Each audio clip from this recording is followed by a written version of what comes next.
بسم الله الرحمن الرحيم. الحمد لله رب العالمين، والصلاة والسلام على أشرف الأنبياء وخاتم المرسلين محمد وعلى آله وصحبه وسلم.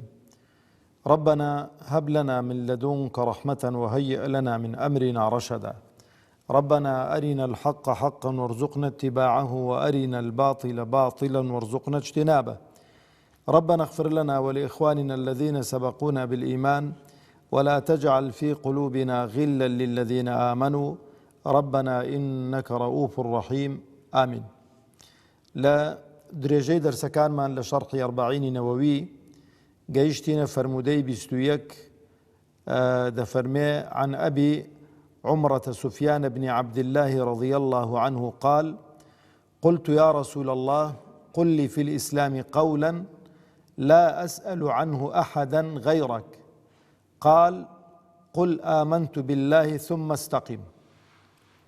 أو فرموديا إمام مسلم رضا ورحمة إخوائي لسربي لكتاب الإيمان لباب جامع أوصاف الإسلام هناويتي.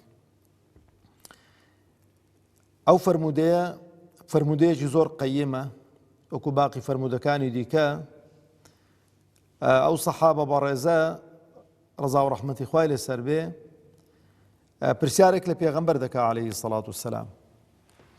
بەڵام پرسیارەکە کە لە پێغەمبەر دەکاتن عليه الصلاة والسلام پرسیارەکە بە شێوازێک دەکاتن کە ئەو وەڵامە هەڵبگرێت. دەفەرمێ: ئەی پێغەمبەری خوا عليه الصلاة والسلام، لە ئیسلامدا یان لە شەریعەتی ئیسلامدا شتێکم پێ بڵێ کە کورد بێ و جامع بێ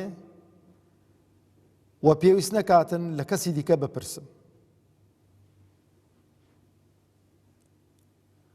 پێغەمبەر دەفەرمێ عليه الصلاة والسلام بڵێ ئامەنت بالله ثم استقم. ئیمانم بەخوا هێناوە و ئیستیقامەشت هەبێت. طبعا دوو بابەتی لێکجیان. جارێ کە دەفەرمێ قل لي في الإسلام أي في الشريعة الإسلامية، لە شریعەتی ئیسلامدا ئەی پێغەمبەری خوا عليه الصلاة والسلام شتێکم پێ بڵێ کە جامع و مانع بێ. جامع یعنی هەموو شتەکان لە خۆ بگرێ، مانع بێتن واتە پێویست نەکاتنە من بچم وەلا هیچ کەسێکی دیکە، یعنی پێویست نەکاتم پرسیار دیکە لە خەڵکی دیکە بکەم. هەموو ئەمر و نەهیەکان لە خۆ بگرێت. یەکەمیان دەفەرمێ قل آمنت بالله. برا بەڕێزەکانی خۆم، ئەو قەزیەی ئیمانە. ئیمانیش پەیوەستە بەچێ؟ بەدڵ. ئیمانیش پەیوەستە بەدڵ. یەکەم شتیشی کە تەرکیز لەسەر کردوتەوە ئیمان هێنانە بەخوای پەروەردگار تەبارەک و تەعالە. ئیمان هێنان بەخوای پەروەردگار تەبارەک و تەعالە زانایان زۆر قسەیان لەسەر کردووە. جارێ پێش هەموو شتێکی دەبێ ئینسان ئیمانی بۆی هەبێ کە خالیقێکێ بوونەوەرێک ئەو بوونەوەرە و کەون و کائیناتەی دروست کردووە. خالیقی ئەو کەون و کائیناتەیە، کێشەی خەڵکانێک کە باوەڕیان بە ئیسلام نییە و باوەڕیان بە خوا نییە و باوەڕیان بە حەشر و حیساب نییە، خەلەلەکە ئەلێرانەیە. باوەڕیان نییە کە خالیقێک بۆ ئەو کەون و کائیناتەی هەیە.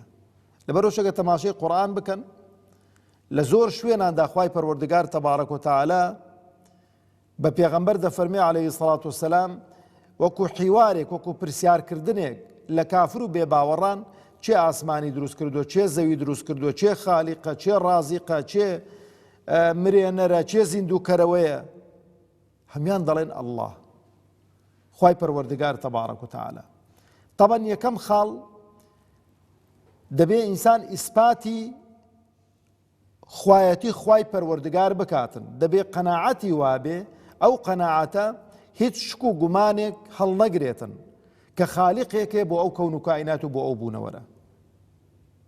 جارێ وەرن تەماشەکەن برا بەڕێزەکانی خۆم، لە هیچ سیستەمێکی دنیایی بەتایبەتی ئەوانەی کە باوەڕیشیان بەخوانیە ئەو مولحید و بێ باوەڕانە قەناعەتیان وانییە ئەو هەموو مەجەڕە و کەشکەشان و ئەو هەموو ئەستێرانە و مانگ و ڕۆژ و شەو و ڕۆژ و چوار فەسڵ و ئەو نظامە دەقیقە لە خۆڕاوە دروست ببێتن. مستەحیلە ئەوە پێویستی بە خالیقێکە، پێویستی بە بەدیهێنەرێکە. لەبەرەوە برا بەڕێزەکانی خۆ مەگەر وەرە تەماشەکە وەلیلله المەثل الأعلى نمونەی هەرە بەرز بۆ خوای پەروەردگار.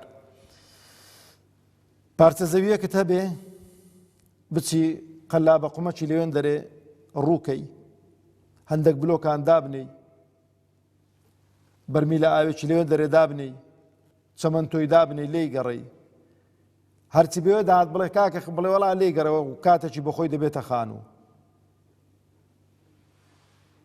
خەڵک چی پێ دەڵێ؟ خەڵک دەڵێەوە شێت بووە، دەڵێ کاکەوە ئەوان نابێتە خان و ئەدی دەبێ وەستای بۆ بێنی کرێکاری بۆ بێنی ئیشی لەسەر بکەن و وەستای کارامە بێتن بۆی غورفە خانوویەکت بۆ دروست کاتن.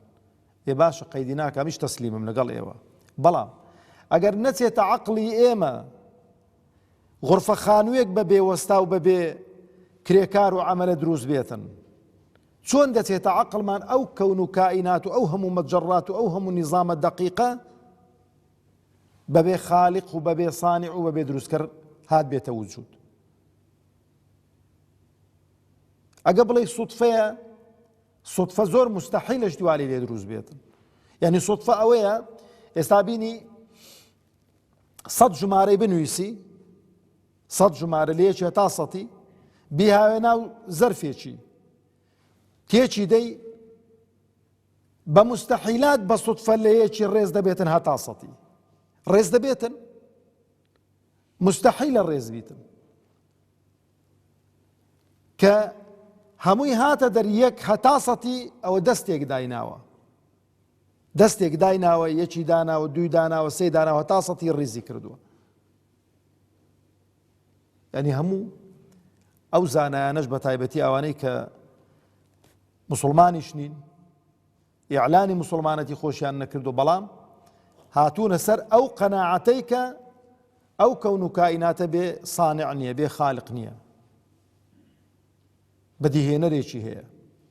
ئەوە خاڵێک ئەگەر زۆر لێی ورد بینەوە لەبەرەوەی ناسینی خوای پەروەردگار تەبارەک و تەعالا پێویستی بە دوو شت دەکا، پێویستێکی بە کتابێکی مەنظوڕ دەکا ئەو کەون و کائیناتەی کە لە دەوروبەرمانە، ئەو جیا و بەفر و باران و خۆمان، ئەو وردەکارەیە کە خوای پەروەردگار لە خۆماندا خەڵقی کردووە.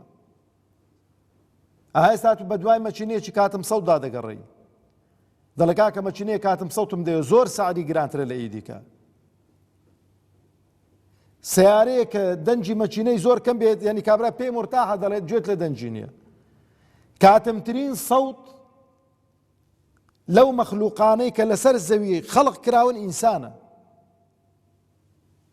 ئەو عەمەلیەی هەزمەی کە لە ناو مەعیدەی ئینسانیدا ئەو خواردنەی دێن و دەباتن، بەس گوێت لەو خواردن و شێلانی ئەو خواردن و ئەو تێک هەڵشێلان و هینان و بردنەی ببا قەسەم بەخوا خەوت لێ نەدەکەوت. ئیوایە بە مڵچە مڵچ و بەوانە بێزی دەبێتەوە، نانی پێ ناخورێتن. ئەدێگە دانیشبای لەسەر سفرەی لەولای خوشکتە و لەولای داکتە و لەولای باوتە و لەولای هی خۆتە و ئەو هەموو مڵچە مڵچە تێک هەڵببایە و ئاوی بەسەردا کرد با شوڕەی ئاوی هات با بەناو مەعیدەیدا و لەوی تێکیدا ژیانت لێ تێکە چوو. جا ئەوجا ئیوایە گچکەترین دەنجی لەلا بێتن خەوی لێ ناکەویتن. ئەدێ و تەپە تەپەی دڵی ئەگەر هات با بەردەوام تەپ تەپ تەپ تەپ ئەو هەموو جیهازانەی بۆ خەڵق کردو مش کاتم سەوتن، بۆ خۆشت گوێت لێ نابنەوە، بۆی کە ژیانت لێ تێک نەچێتن. ئەو بە سوتفەوە لێکراوەنە. ئەگە بە سوتفە باە هەری پێنجانمان کاتم سەوت دەبوو. ئیدەیان ئەوە دەبوو ناوی چییە؟ لە خەت دەچۆ دەرێ، ئی پازدان بەنەوعی دیکە دەبوو، ئی هەزاری بەنەوعی دیکە دەبوو. نا هەمووی وەکو یەکە. هەر لە ئادەمیەوە عەلەیهی سەڵات هەتا ئاخر مەخلوق بەڵێ لە بەرزی و باڵا بەرزی ئەوانە فەرق و جیاوازمان کردو، بەڵام لە ڕووی سیستەمی ئەو ئەجهیزە دەقیقانە هەمومان وەکوویەکی. ئەوجا خاڵێکی دیکە برا بە ڕێزەکانی خۆم کە دەفەرمێ قل ئامەنت بالله، ئیمانم بەخوا هێناوە. ئەو خوایە تەبارەک و تەعالە لە ڕووی کەلام و صفاتی خۆیەوە دەناسرێتن. ئەو قورئانەی کە لە بەردەستمانە 1400 قسوور ساڵ پێشی ئێستا و کەلامە هاتۆتە خوارەوە. ئەوەندە دوژمنی هەبوون، ئەوەندە دوژمنی هەبوون بەقەدەر دۆستەکانی، ئەگە زیاتر نەبوون کەمتر نەبوون. بەڵام تەماشا کە خوای پەروەردگار دەربارەی ئینجیل و تەورات و زەبور و صحوفی ئیبراهیم و موسا نەیفەرمووە ئینا نەحن نەزەلنا الذیکر وئینا لەه لەحافظون. لە هیچ قوشبنێکی تەورات و ئینجیل و زبور و ئەوانە ئەوە نەهاتوە بڵێ ئەمە ئەوە کەلامی ئەوە بەس نەیگوتێ دەیان پارێزین دەستکاریان ناکرێتن. بەڵام قورئان فەرمووی ئینا نەحن نەزەلنا الذیکر وئینا لەه لەحافظون. ئەو قورئانەی کە لە بەردەستی ئێمەیە هەمان ئەو قورئانەیە کە دەسینجی پێغەمبەردا بوو عەلەیهی السەڵات وەسەلام، هەمان ئەو قورئانەیە کە کاتبەکانی پێغەمبەری خوا عەلەیهی السەڵات وەسەلام کاتبەکانی وەحی ئەو قورئانەیان دەنووسیەوە بەبێ فەرق و جیاوازی. کەلیمەیەک جیاواز نەبووە، کەلیمەیەک زیاد و کەم نەبووە. ئەوە حونەری چێیە؟ خاوەنەکەیەتی. ئێمە قورئانمان نازڵ کردووە بۆ خۆشمان دەیپارێزین. ئەو جا برا بە ڕێزەکانی خۆم، ئیمان هێنان بەخوا دەبێ بە وجودی خوا ئیمانت هەبێ، ئەو جا بە ناو و صیفەتەکانی خوای پەروەردگار ئیمانت هەبێتن. و ئیمانەکەش وەکو گوتمان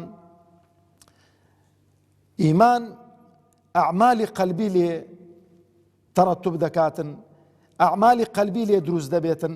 ئەعمالی قەلبیش کردەوەکانی دڵ گەورەترن لە کردەوەکانی جەوارح، لە کردەوەکانی دەست و پێ و چاو و زوبان و ئەوانە. ئەو جا دەفەرمێ ثم استقم. ئیستیقامە چییە؟ دەفەرمێ جێبەجێکردنی هەموو ئەو ئەمر و فەرمانانەی دیکەیە کە هەڵقوڵاوی ئیمانن، کە ئیمان بەتەنها قل آمنت بالله ثم استقم، ئەگەر ئیمانت بەخوا هەبوو دەبی ئیمانت بە هەموو ئەمر و فەرمانەکانی خوا هەبێتن. و ئەو ئەمر و فەرمانانەی خوش بەشێکی پەیوەستن بە دڵی ئینسانەوە و بەشێکی پەیوەستن بە چی؟ بە عەزاکانی ئینسانەوە. ئەوەی کە پەیوەستە بە عەزاکانی ئینسانەوە پێویستی بەچێ؟ پێویستی بە ئیستیقامەیە. ئیستیقامە یعنی چیانی بەردەوام بوون لەسەری. نوێژ دەبێت لەسەری بەردەوام بی، ڕۆژوو دەبی لەسەری بەردەوام بی، زەکات دەبێ ئەگەر دەوڵەمەند بووی پارەت هەبوو دەبی لەسەری بەردەوام بی، خێر و سەدەقە دەبی لەسەری بەردەوام بی، و زوبان پاچی دەبی لەسەری بەردەوام بی، داوێن پاچی لەسەری بەردەوام بی، دەست پاچی لەسەری بەردەوام بی. ئەو شتانەی کە خوا ئەمری پێکردوون و چاکن دەبێ لەسەریان بەردەوام بی. لەبەرەوە دەفەرمێ ئین الذین قالوا ربنا الله ثم استقاموا. گەورەترین شت لە شریعەتی ئیسلامدا بوونی ئیستیقامەیە لەسەر ئەو عەقیدە و بیر و باوەڕەی کە خوا پێی داوی. لەبەرەوە ئەو ئیستیقامە بەرەو چێن دەرێت دەبا؟ بەرەو بەهەشتت دەباتن. إن الذين قالوا ربنا الله ثم استقاموا تتنزل عليهم الملائكة ألا تخافوا ولا تحزنوا وأبشروا بالجنة التي كنتم توعدون. قسم بذات صفات خوا، هر کسی که ایماندار بێ و هر کسی که استیقامەی هەبێ و هر کسی که لە ڕێی خوا لا نەدا، پێشەوەی کە لە دنیا بچێتە دەر مەلایکەتانی خوا مژدەی پێدەدەن. ألا تخافوا ولا تحزنوا. مەترسێن لەوەی کە بۆی دەچن. بەوکوێ دەچین؟ بەو حیاتی بەرزەخی. مەترسێن، خوای گەورە تەبارەک و تەعالا لێتان خۆش بۆ عەفوی کردوون، چاکەکانی قبول کردوون. ئەو لە دنیا پێشەوە ڕوح بچێتە دەرەوە مژدینت دەداتێ. ولا تحزنوا. خەم و خەفەتی منداڵەکانیشتان نەبێ، خوای گەورە تەبارەک و تەعالا دەروی خێریان لێ دەکاتەوە پاشی تۆ. لەبەرەوە برا بەڕێزەکانی خۆم، ئەو دوو کەلیمەیە بەڕاستی ئەگەر چەندان و چەندان دەرس و محازەڕەی دیکە لەسەر بڵێ هێشتا کەمە، کە یەکەمیان پەیوەستە بە دڵ بە ئەعمالی قەلب و بە تایبەتیش ناسینی خوای پەروەردگار، ئەگەر خوات ناسی برا بە ڕێزەکانی خۆم ئەوانەی دیکە هەموو ئەهوەن دەبن، ناسینی مەلایکەت ئەهوەن دەبێ، باوەڕ هەبوون بە کتابەکان ئەهوەن دەبێ، باوەڕبوون بە پێغەمبەران ئەهوەن دەبێ عەلەیهیمو سەڵات وسەلام، باوەڕبوون بە عالەمی جنۆکە شەیاطین ئەهوەن دەبێ و ئەو جا دێی مسلمانێکی متزین و مسلمانێکی کامڵ دەبی و خۆشەویستی و ڕقلێبوونەوەت لەسەر ئەساسی دینداری و مسلمانێتی و دەرچوون لە دین دەبێتن. یعنی ئینسانێکی عولعولی نابی، ئینسانێکی وە نابی کە حەز و ئارەزوەکان و بەرژەوەندیە شەخسیەکان بتجوولێنن. خوای گەورە عاقبەتمان خێر کاتن و خوای پەروەردگار بە گەورەی و عەزەمەتی خۆی تاعەت و عیبادەتی هەموو لایەکی قبول بکاتن. والسلام عليكم ورحمة الله وبركاته.